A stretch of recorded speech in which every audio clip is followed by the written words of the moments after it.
892వ జయంతి సందర్భంగా వారి జన్మదిన జయంతి వేడుకల్లో పాల్గొంటున్న గౌరవ ముఖ్యమంత్రి గారు, ఉప ముఖ్యమంత్రి గారు, మా సోదరుడు సురేష్ షెట్కర్ గారు, అదేవిధంగా వేదిక మీద ఉన్న పెద్దలు, ఇక్కడికి ఇచ్చేసినటువంటి వీరశైవ లింగాయత్ సోదరులందరూ కూడా హృదయపూర్వకంగా నమస్కారాలు.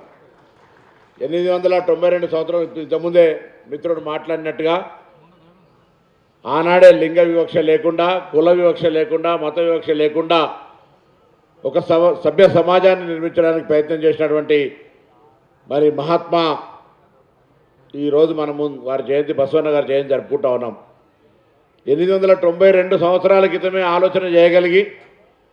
అటువంటి ఆలోచన పరిక్రమణ జరుగుతూ ఈరోజు మొత్తం యావత్ సమాజం అంతా కూడా ఈ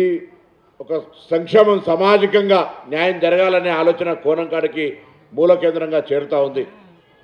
ఇటువంటి పరిస్థితుల్లో కూడా కొంతమందికి ఇంకా జ్ఞానోదయం కలిగేటువంటి పరిస్థితుల్లో లేరు. ఉదాహరణకు తెలంగాణ ప్రభుత్వం తరఫున రాహుల్ గాంధీ గారు భారత్ జోడో యాత్ర చేసే సందర్భం లోపల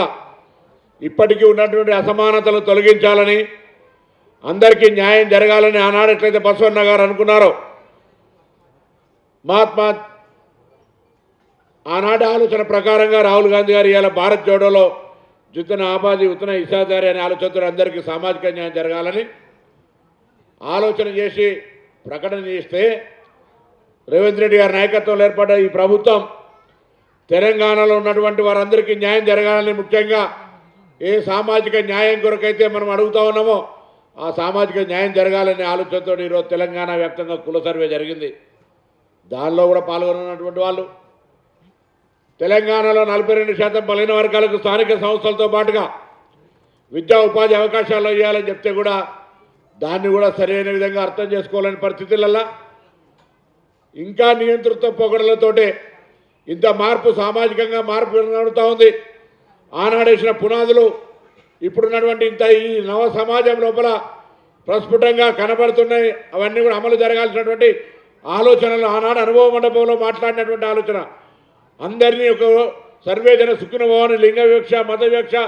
ఎటువంటి వివక్ష లేకుండా ముందుకు పోవాలనే ఆలోచనతోటి బసవేశ్వరుడు ఏదైతే ఆలోచించాడో అది ఇవాళ జరుగుతున్నటువంటి పరిస్థితుల్లో కూడా కొంత ఇంకా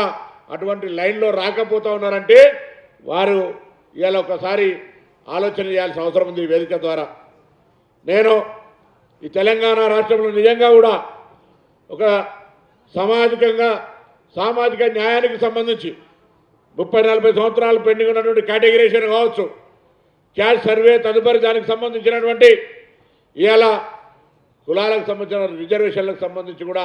అందరికీ న్యాయం జరగాలనే ఉద్దేశంతో ఈ కార్యక్రమం కొనసాగుతున్నటువంటి మాట ఈ సందర్భంగా మీకు మనవి చేస్తూ, తప్పకుండా బసవేశ్వర్ ఇచ్చినటువంటి సూచన, ఆలోచన అందరూ బాగుండాలని, దీనికి కులము, మతము, ప్రాంతము ఇట్లా లింగ వివక్ష లేకుండా ఒక మహాత్ముడిగా మనందరికీ మార్గదర్శనం ఇచ్చినటువంటి బసవేశ్వరుడి చరిత్ర పాఠ్యపుస్తకంగా ఉన్నట్టయితే భవిష్యత్తులో సమాజం గురించి అవగాహన కలుగుతుంది తప్పకుండా. అందుకే ప్రభుత్వం తరఫున మరి ఈ కార్యక్రమం జరుపుతూనే ముఖ్యమంత్రి గారి ఆదేశం మేరకు ఈ సంవత్సరం మరి కార్పొరేషన్ కూడా ఏర్పాటు చేయడం జరిగింది. తప్పకుండా ఆర్థిక శాఖ మంత్రి గారు, ముఖ్యమంత్రి గారు కూడా ఉపాధి అవకాశాలకు సంబంధించిన విషయం లోపల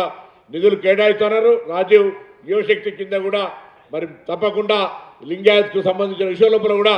వారికి కోట వారి ప్రకారంగా ఉంటుందనే మాట కూడా ఈ సందర్భంగా మనవి చేస్తూ మరొక్కసారి వీరశైవ లింగాయత్కు సంబంధించి మహాత్మా బసవేశ్వర జయంతి సందర్భంగా మీ అందరికీ శుభాకాంక్షలు చెప్తూ సెలవు తీసుకుంటాను.